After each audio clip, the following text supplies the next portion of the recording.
ጤና ይስጥልን በዚህ ሰዓት የተመረጡና አዳዲስ መረጃዎችን ዘን ወደ እናንተ ቀርበናል። በእምነት ቦታ ላይ በተጣለ ከባድ መሳሪያ የበርካቶች ህይወት ማለፉ ተሰማ። በሌላ ዜና ደግሞ በኢትዮጵያ ሰንደቅ ዓላማ የወጣውን አዲስ መረጃ እናስደምጣችኋለን። በተጨማሪም ለግብር ከፋዮች የወጣ አዲስ ማስጠንቀቂያ ከገቢዎች ቢሮ የተላለፈ ሙሉ መረጃ አለ። እሱንም ይዘነው ቀርበናል። ሐማስንና እስራኤልን በተመለከተ ሌሊቱን የተሰማ አዲስ መረጃ አለ። እሱንም በዝርዝራችን አካተነዋል። እስከ መረጃው ፍጻሜ አብራችሁን ቆዩ።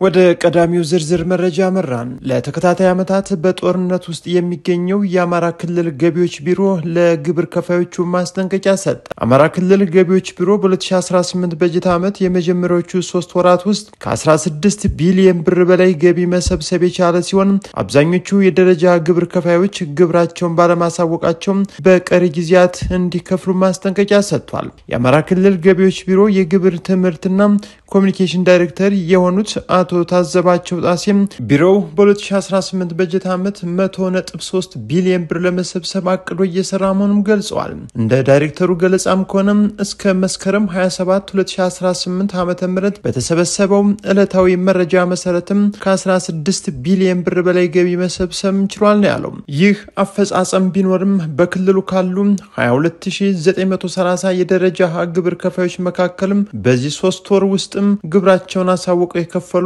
4004 ብቻ መሆናቸውን ዳይሬክተሩ ጠቁሟል። አቶ ታዘባቸውም በርካታ ግብር ከፋዮች አሁንም ግብራቸውን አሳውቀው እንዳልከፈሉ በመግለጽ በቀሪ ጊዜያት ግብራቸውን አሳውቀው እንዲከፍሉ ጥሪ ማቅረባቸውን አሚኮ ዘግቧል። የገንዘብ ሚኒስቴር ከዚህ ቀደም በአዲሱ ገቢ ግብር ማሻሻያ አዋጅ ቁጥር 1395/2017 ላይ ማብራሪያ እንደሰጠው በየ3 ወሩ የሚከፈለው ግብር ተፈጻሚ የሚሆነው ግብር ከፋዩ የሂሳብ ሪፖርት ከሚያቀርብበት ወር መጨረሻ ጀምሮ ካለው የ3 ወር ጊዜ በኋላ በሚኖረው የ30 ቀን ጊዜ ውስጥ ነው ማለቱ ይታወሳል ሲል ካፒታል በገጹ አስነብቧል። በሌላ ዜና የባንክ ገዢው የፋይናንስ እንቅስቃሴ ቁጥጥር እንዲጠናከር አሳሰቡ። በቅርቡ የኢትዮጵያ ብሔራዊ ባንክ ገዥ ተደርገው የተሾሙት ዶክተር ኢዮብ ተካልኝ በመላ ሀገሪቱ የፋይናንስ እንቅስቃሴ በይበልጥ ቁጥጥርን ማጠናከር አስፈላጊ መሆኑን አሳሰቡ። የብሔራዊ ባንክ ገዢ ይህንን ያስታወቁት በዚህ ሳምንት ከፋይናንስ ተቋማት መሪዎች ጋር ባደረጉት የመጀመሪያ ውይይታቸው ላይ ነው።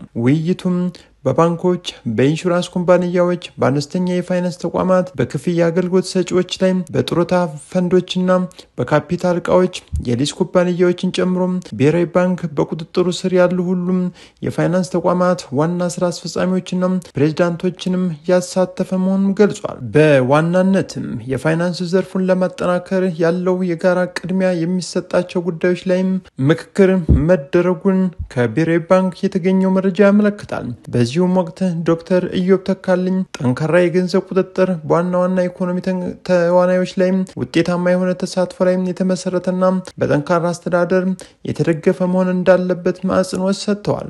አክለው ተጠያቂነትን የሚያሳድጉ እንዲሁም የተረጋጋና አካታች እድገትን የሚያበረታቱ አዳዲስ የፋይናንስ ስልቶችን ለማዘጋጀት በትብብር መስራት እንደሚያስፈልግም መጠቆማቸውን ከአዲስ ስታንዳርድ ያገኘነው መረጃ ያሳያል። ወደ ቀጣዩ መረጃችን ስናመራ ደግሞ በአዲሱ ሰሌዳ ላይ የኢትዮጵያ ሰንደቅ ዓላማ እንደማይኖር የትራንስፖርትና ሎጂስቲክስ ሚኒስቴር አስታወቀ። ሚኒስቴር መስሪያ ቤቱ ምክንያቱን ሲገልጽም የሀገራዊ ምክክር ኮሚሽን አንዱ አጀንዳ የሰንደቅ ዓላማ ቅርጽ ቅየራ የሚል በመሆኑ ምናልባትም ለውጥ ቢኖር ለረጅም ጊዜ ታስቦ የተሰራ ሰሌዳ እንዳይቀይረው በማሰብ ነው ተብሏል። በተጨማሪም በአዲሱ ሰሌዳ ላይ የክልል ስያሜ እንደማይኖርም የትራንስፖርትና ሎጂስቲክስ ሚኒስቴር ገልጿል። አዲሱም የተሽከርካሪ ሰሌዳ ላይ የሚታተመው የክልል ስያሜ ቀረ ማለት ክልሎች ከተሽከርካሪዎች ያገኙት የነበረውን የአገልግሎት ገቢ ይቀራል ማለትም እንዳልሆነም የትራንስፖርትና ሎጂስቲክስ ሚኒስትር ዶክተር አለሙ ስሜ አስረድተዋል።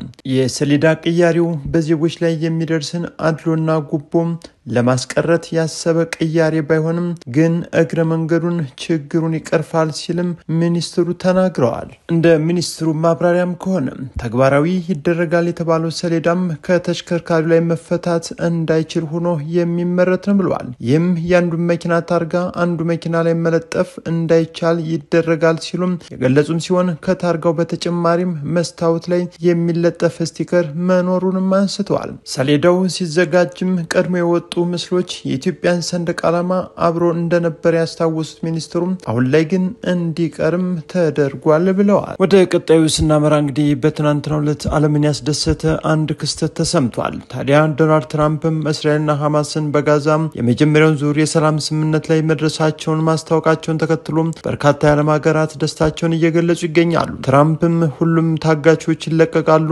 እስራኤልም በስምምነቱ መሰረት ጦሯን ታስወጣለች ማለታቸው ተሰምቷል። ሐማስ ስምምነቱን መፈጸሙን አስታውቆ እስራኤል የምትለቃቸው እስረኞች ዝርዝር አለማወቁን ገልጿል።